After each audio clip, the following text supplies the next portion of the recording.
दिग्विजय सिंह ने भी कह दिया है कि ऐसे काम करती है बीजेपी। बीजेपी की तारीफ करते हुए, मतलब वो तारीफ भी है, तंज भी है, कटाक्ष भी है, लेकिन अंततः वो आईना है पार्टी के आला कमान को कि देखिए ऐसी व्यवस्था बनती है कि कैसे नरेंद्र मोदी जब उस वक्त सीएम थे तो लाल कृष्ण आडवाणी के पैर नजदीक बैठते थे और उसके बाद वो पीएम भी बने।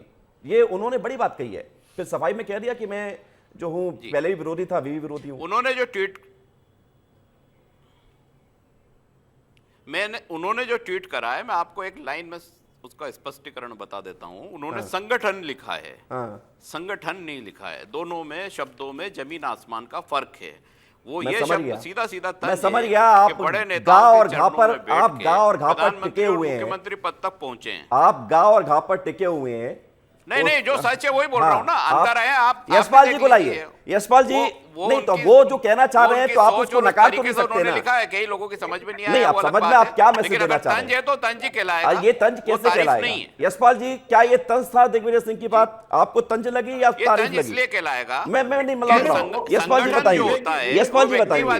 यशपाल जी बताइए। विचारवादी नहीं होता है। Rakesh ji, let him complete please. दल का संगठन राकेश एक मिनट, जो देश हित में बनता है। राकेश जी, यशपाल जी नहीं, विवेक जी रुकेंगे तो अपनी बात करूंगा। एक बार प्रश्न आप दोहरा दीजिए मुझसे। मैं ये पूछ रहा हूं कि आज दिग्विजय सिंह ने तारीफ की है, वो तंज है या तारीफ के तौर पर ले रहे हैं बीजेपी? नहीं, दिल की बात जुबान पे आ गई है। भारतीय जनसंघ, भारतीय जनता पार्टी का जो कैडर है, जो कार्यकर्ताओं का समर्पण है, और जिस प्रकार से हमारे दल में जिस प्रकार से किसी को उम्मीद और अपेक्षा, उसको उम्मीद ही नहीं होती है, और जिस प्रकार से इतने बड़े पदों पर काबिज हो जाते हैं, तो दिग्विजय सिंह जी ने राष्ट्रीय स्वयंसेवक संघ की भी तारीफ करी है, उस संगठन की, और भारतीय जनता पार्टी के संगठन की भी तारीफ करी है। और ऐसे समय में करी है विवेक जी, जब सीडब्ल्यूसी की दिल्ली में बैठक चल रही है। बैठक के ठीक पूर्व इस प्रकार का बयान आया, कांग्रेस में तो हलचल हो गई है। कहां जी राम जी को लेकर के और एसआईआर को लेकर के कांग्रेस अपनी बैठकें कर रही थी, और इसी बीच में दिग्विजय सिंह जी ने जो ट्वीट किया है, जो अपनी मन की बात कही है, वास्तव में मैं तो दिग्विजय सिंह जी को कहूंगा कि देर आए दुरुस्त आए।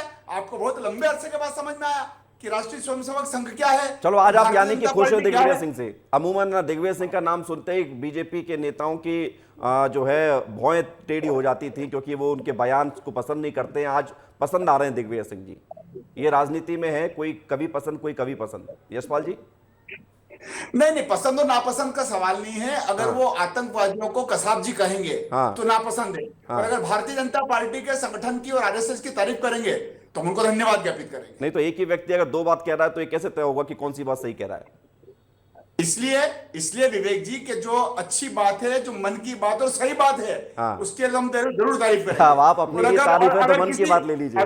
राकेश जी, अगर किसी को दोनों बात हो गई तो वही वाली स्थिति हो गई, मीठा मीठा गप गप कड़वा कड़वा थू थू। राकेश जी को लाइए, एक मिनट। मेरी गलती नहीं है, इनको प्राइमरी में पढ़ने जाना चाहिए, इनको सीखना चाहिए कि हिंदी का क्या अर्थ होता है। अगर ये तंज को तारीफ कर रहे हैं तो भगवान भी इनका भला नहीं कर सकता, मैं क्या समझाऊंगा?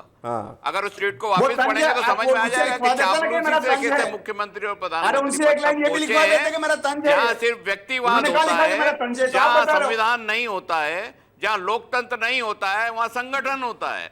अगर इस शब्द का अर्थ इनको नहीं मालूम है तो मेरी गलती नहीं है, तुमको समझना चाहिए, पढ़ना चाहिए। आपका संगठन कैसा चल रहा है यादव जी?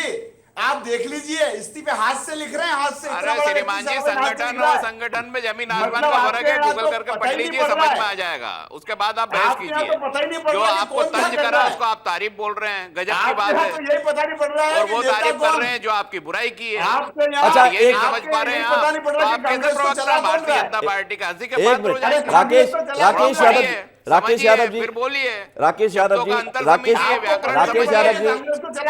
जी, एक मिनट दीजिएगा। आपने जो संगठन की बात की है और संगठन में जो आप अंतर स्पष्ट करना चाह रहे हैं, मैंने इसको अभी डाला नेट पे। संगठन का मतलब होता है कि लोगों या चीजों को एक व्यवस्थित तरीके से एक साथ लाना ताकि वे किसी साझा लक्ष्य को प्राप्त कर सकें। This is a organisation, this is the meaning of संगठन।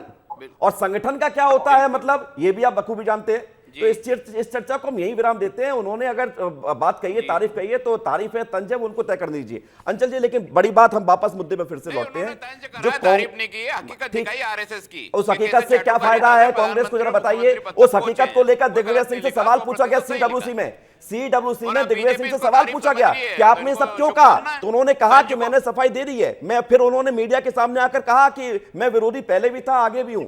नहीं, उन्हों जो लिखा है वही लिखा हुआ तो बदल नहीं सकता ना, सफाई देने की आवश्यकता तो उनसे सवाल तो पूछा गया ना। आप कह रहे हैं कि ये उन्होंने आईना दिखाया है, ये मैटर दूसरा है। अंचल जी, राकेश जी लौट रहा हूं, लेकिन सियासत में मैसेज और तस्वीर और ये सब चीजों के बहुत मायने होते हैं। आज कांग्रेस के लिए अच्छा दिन नहीं था, माना जाए? नहीं, निश्चित रूप से ये अच्छा दिन नहीं था, और सबसे बड़ी बात यह है कि सामंजस्य की कहीं ना कहीं कमी है। कल हरीश चौधरी आए थे, यहां पर बड़ी बैठक हुई, बड़े नेता थे, और आज सारे लोग सीडब्ल्यूसी की बैठक में गए हुए थे, और ऐसे में मुकेश नायक जी का इस्तीफा दे देना मुझे लगता है कांग्रेस के लिए अच्छे संकेत नहीं है।